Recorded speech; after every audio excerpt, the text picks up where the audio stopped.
What's up, beautiful people? Hi, welcome back to my channel. How are you?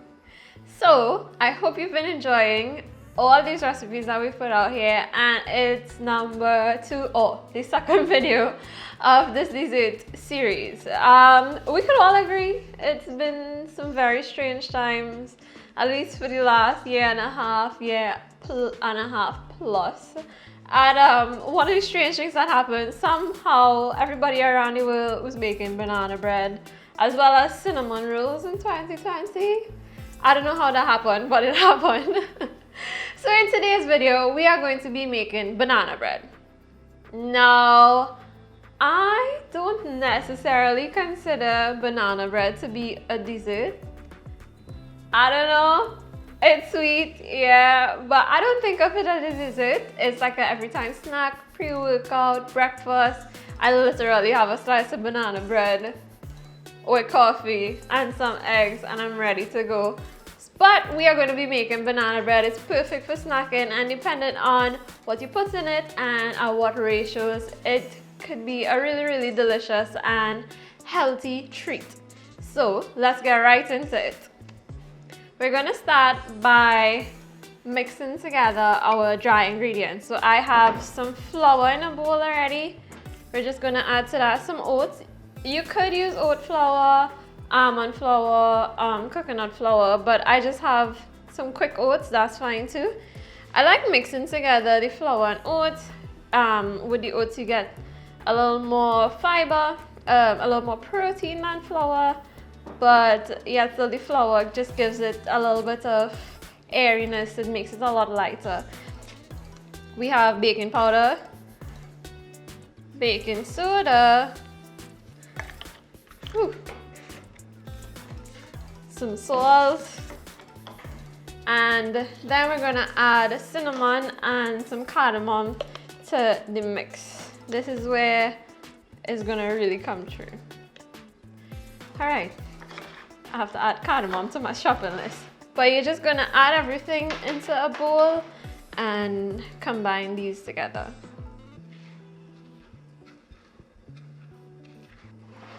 Once everything is coated, you can set this aside and we're gonna mix our wet ingredients.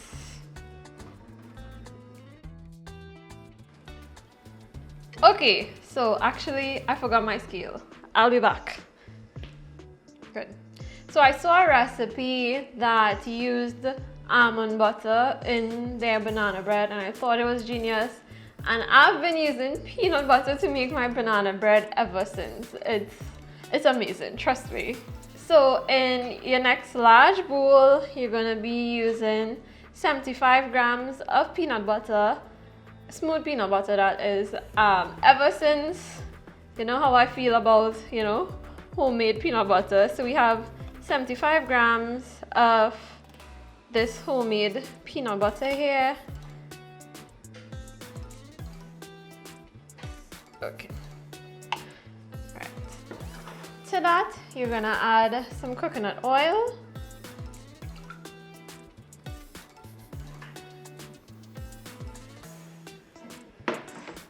And in this instance, sugar is a wet ingredient. Sugar is a wet ingredient. You could use sweetener. I use a 1/4 cup of brown sugar. Nothing's wrong with using brown sugar.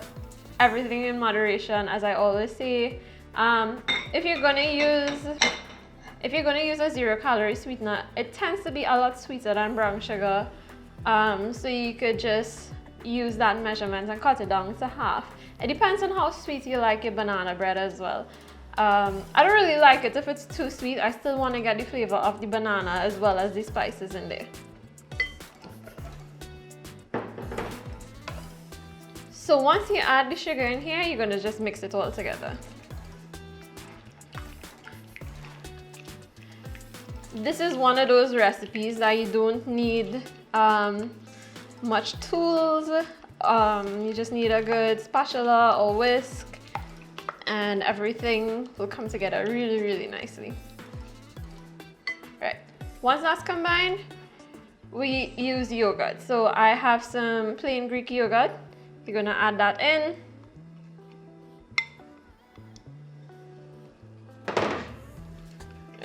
combine this together.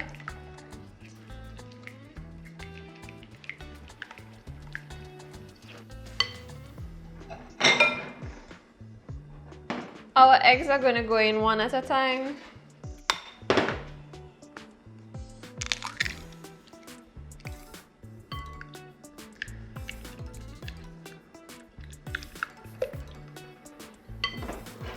Next one.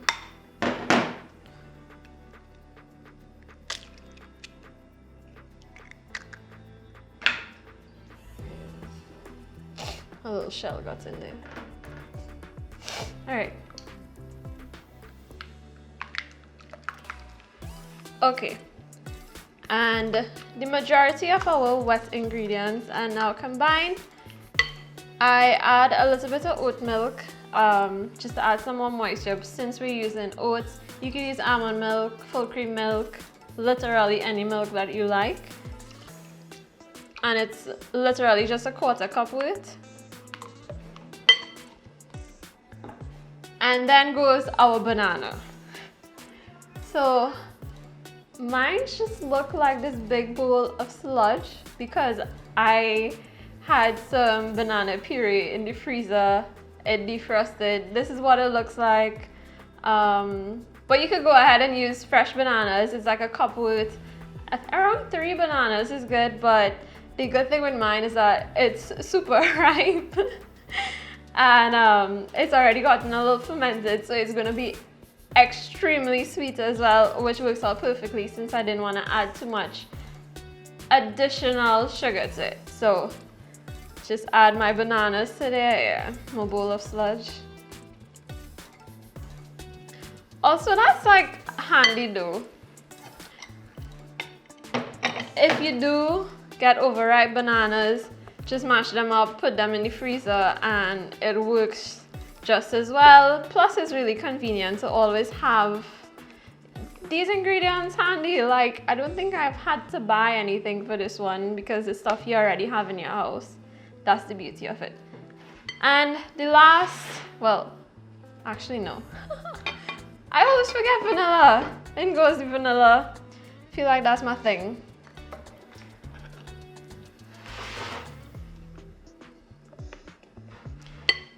We're gonna add our flour mixture in just all at once, that's fine. And fold everything together.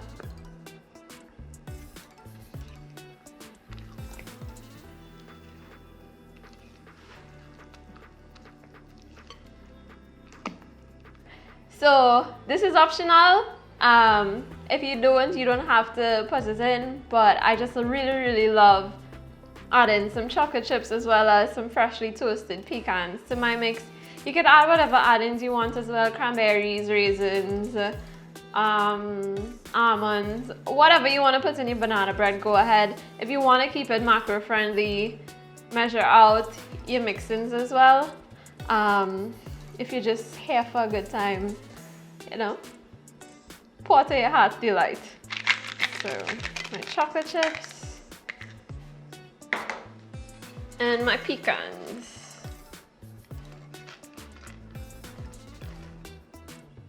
And you're just gonna fold it in. It doesn't have to mix entirely, just a little fold, just until it's combined.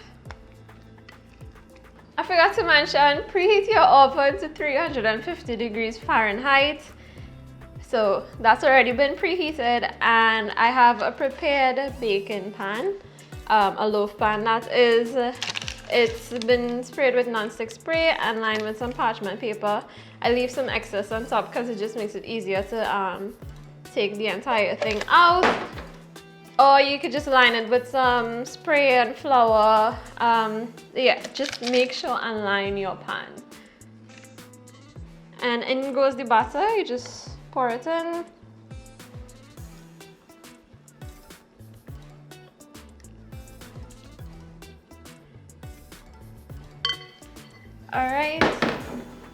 Alright, that's done. You just want to even it off a little bit, and we're going to put it in the oven to bake for just about an hour.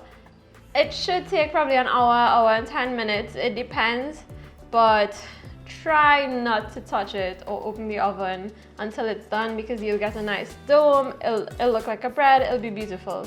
So in goes, and then wait.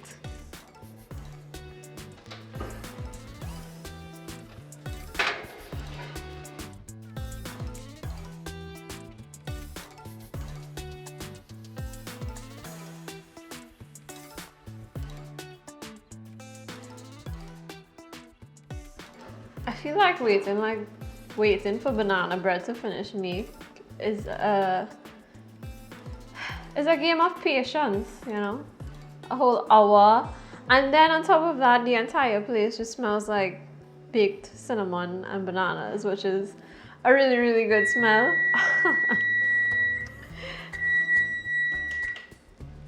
So you'll know that your banana bread is done. You're gonna see some nice cracks on top and that kind of thing. It's risen quite a bit actually. And you could also insert a skewer to the middle. Make sure it comes out dry. And then you just wanna leave it.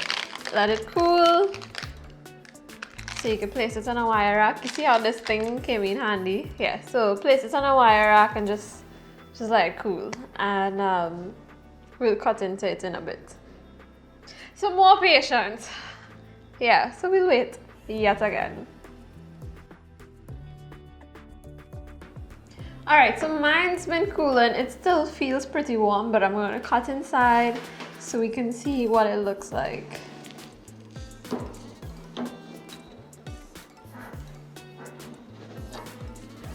Haha! Look at that. Look at that beauty. So you can see, even though there's oats in there, it still looks super cakey and it's really, really extremely moist. You can see so many pecan bits in there. It smells absolutely delicious, and I know it's gonna taste even better. You know, we can't have an episode of this without a taste test. I don't even have an even slice, oh my gosh. I'm actually legit hungry right now. Alright. So you can see we have the chocolate chip chunks in there as well. It's gonna be great.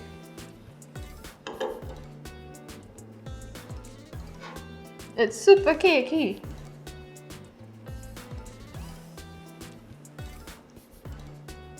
Perfect, like literally. You get a lot of fiber, a lot of healthy fat, and some protein in there as well. I hope you enjoyed this video, and as usual, I'll leave the recipe as well as the macros in the description below. Please like, comment, subscribe. Be safe. Bye.